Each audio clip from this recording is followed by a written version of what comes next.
We go. As if by magic, it is coming, I'm told. Hold this space. Hey, presto, there we go. I'm going to have to turn this way, Charlie. Oh, that is a biggie right behind me. That is champions against champions. Game respects game.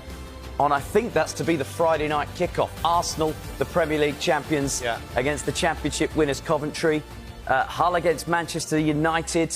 Welcome to the Premier League for Hull City. First season in the top flight for 10 years. And I'm quickly scanning because I want to find the other promoted team. It's Ipswich up against a team that were in the same boat as them last season in Sunderland. And Sunderland had that brilliant season. What catches your eye first here?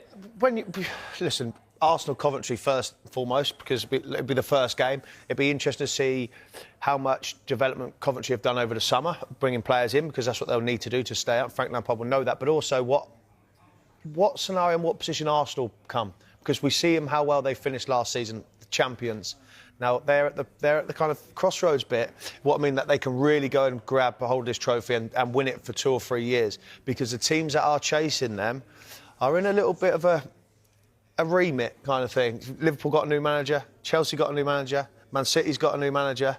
So I feel like it's Arsenal's the ones that could got both hands on the trophy and they can keep hold of it for as long as I guess they want to. You're really whetting my appetite. So just to let you know that they have nudged back the start of the Premier League season. That's no surprise because of the World Cup. You give the players a little bit of additional time. And actually, a lot of the players that are coming up from the promoted teams won't have been as busy this summer. And Arsenal, a lot of their players, we've already seen the 4 of them away with Arsenal. Declan Rice is performing absolute wonders. They might be slightly heavy-legged to start the season.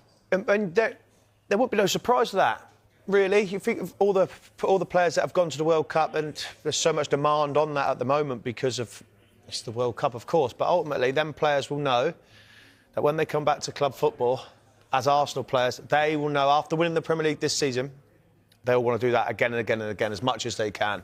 Let's be honest. And that's going to be the thing for Mikel Arteta's team now. They've got over the line once. Now they want to stay over that line so they can keep their name on the trophy. OK, need to cycle through this because we've done the top 4 games there. Nottingham Forest against Leeds, a couple of teams that last season, for a period of the season, were very nervous about relegation.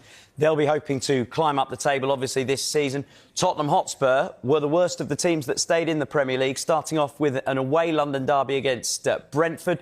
Brighton and Aston Villa both playing in Europe this season. They'll start the season down at the Amex. And Bournemouth have an away trip with their new manager, Marco Rosa. His first game in the Premier League is against Manchester City. And we pretty much know that it's going to be Enzo Maresca, but as yet not confirmed as the new Manchester City boss. And look at the game beneath that. Newcastle against Liverpool, with so many subplots bubbling away, as there was this time last season, Charlie, because Liverpool stole a player from Newcastle. This time they've done it again, and they play on the first day of the season. I think it was always going to happen. After what happened last year, and then what's happened just a couple of days ago, now they've been put together to play. Listen, it'd be one of them where I think Newcastle will be kicking themselves, really.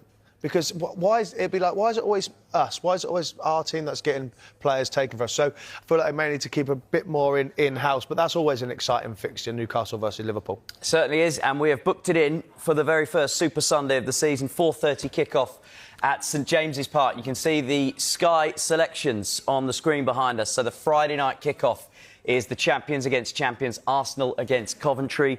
Brighton against Aston Villa is the Sunday 2 o'clock kickoff.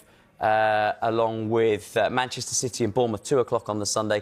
The late game on the Saturday, Brentford against Tottenham. And we'll round off that opening weekend with a West London derby with a new manager for Chelsea, Xabi Alonso, against Fulham, who, as yet, we don't know who'll be in their dugout. And this is the thing. When you go there's so many good fixtures in but this is the Premier League. There should be good fixtures. That happens all the time. But this one, so many clubs now, managers have moved on and so many new managers have come in. But then they're looking around. Ipswich, newly promoted. They haven't got a manager.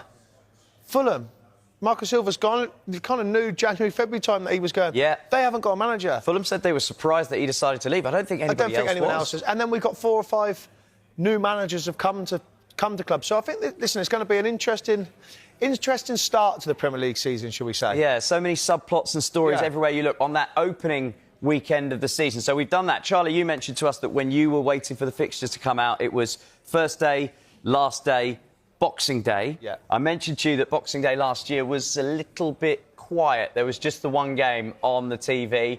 Let's have a look at the Boxing Day fixtures for this year. Now, obviously, there will be some movement on this because of television, but we are told that there will be more than one game on Boxing Day, a return to the tradition, which is what we want to see.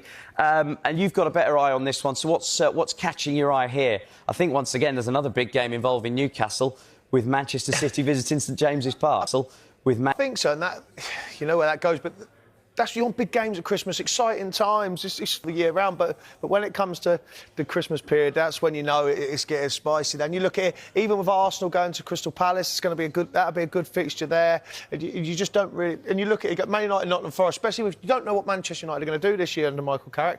And Nottingham Forest, you'd like to think, well, they would obviously like to think that they could do a lot better than what they did last year. So for me, yeah, the standout one really in that one is the Newcastle Man City. Yep, and we will round off the trio that you said you're always interested in: the opening day, Boxing Day and the final day fixtures. So let's have a quick look at those and just talk us through this. Now, I think a couple of really interesting subplots bubbling away. Now, we never know which way a Premier League season's going to go. Arsenal are the bookmakers' favourites. If it goes to the wire, their final game is against Brighton. I wonder if this catches your attention. You mentioned that Liverpool was one of the first fixtures you'd look for. Bournemouth go to Anfield on the last day of the season. Bournemouth's old boss, Anthony Iraola, will be in the dugout. Let's say they won the league. Bournemouth might have to give their old coach a guard of honour. I think it's going to be an interesting one. Listen, there's a good fixture there. They go to their old manager, rightly so. But I think it's going to be an interesting one for Bournemouth this time. I know their recruitment's very good, but because they've got European football, they've got to add to the quality they've got, because it's all right performing well in Europe and not in the Premier League, then you've got problems on its own. So I think it's going to be interesting for Bournemouth and Sunderland this summer.